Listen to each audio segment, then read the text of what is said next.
Hey, salut YouTube, c'est RD. Et oui, aujourd'hui, on est le mercredi 14 décembre, donc événement spécial. Voilà, aujourd'hui, on va au cinéma avec le fiston, avec EHN Best, car c'est la sortie aujourd'hui de Rogue One. Alors, c'est parti pour la vidéo.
Après, comme vous avez pu le constater, après avoir fait le trajet, nous sommes arrivés au cinéma en compagnie de TRD.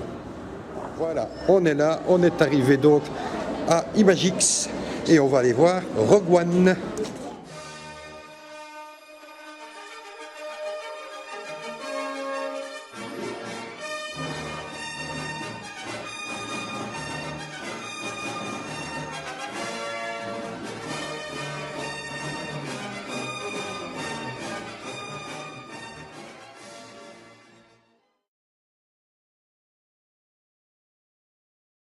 Voilà, maintenant on est rentré.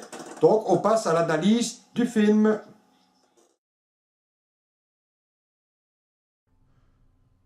L'Empire galactique est à la recherche de Gaël Erso, ingénieur et déserteur, afin de le forcer à finir ses travaux sur l'étoile de la mort. Pour sauver sa famille, il acceptera, et Saw Gerrera viendra au secours de sa fille, Jane Erso.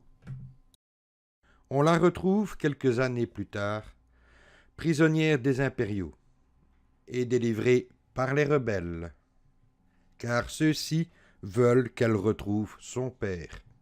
Elle part pour Djebba à la recherche de Saw, qui aurait un message secret de la part de son père. C'est là qu'elle fait la rencontre de nouveaux amis. Son père est vivant et travaille pour l'Empire. Il sait comment détruire l'étoile de la mort. L'attaque des rebelles met fin aux retrouvailles. Mais on sait où les plans sont cachés. Jane convainc un groupe de rebelles de voler les plans dans les archives de l'Empire galactique. Et on en arrive au vol des plans de l'étoile de la mort et à la bataille finale.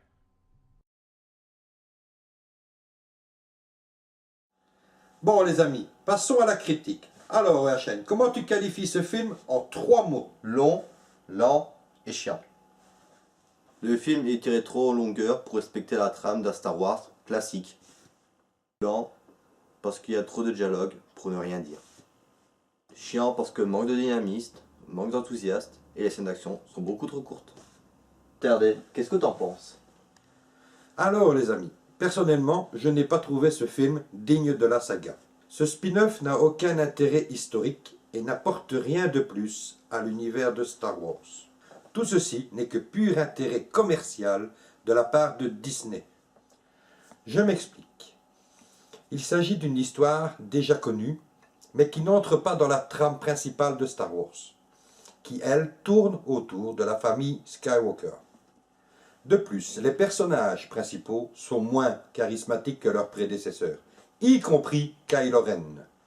En effet, le côté humoristique tourne autour du nouveau droïde K2SO, qui malgré tout fait pâle figure par rapport au duo R2D2 C3PO. En ce qui concerne la réalisation, il est clair que le film est trop mou pour un Star Wars digne de ce nom. Trop de palabres, comme l'a dit EHN, pour pas grand-chose, ou surtout des faits déjà connus de la part des fans. Sans oublier de mentionner que la séquence d'ouverture, avec le texte défilant, typique de la saga, est ici complètement absent.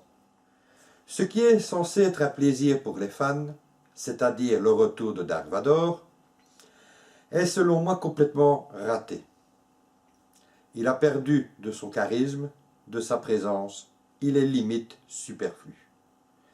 Quant à Tarkin, le grand Moff Tarkin, au vu de la fin du film, pourquoi l'avoir rajeuni autant?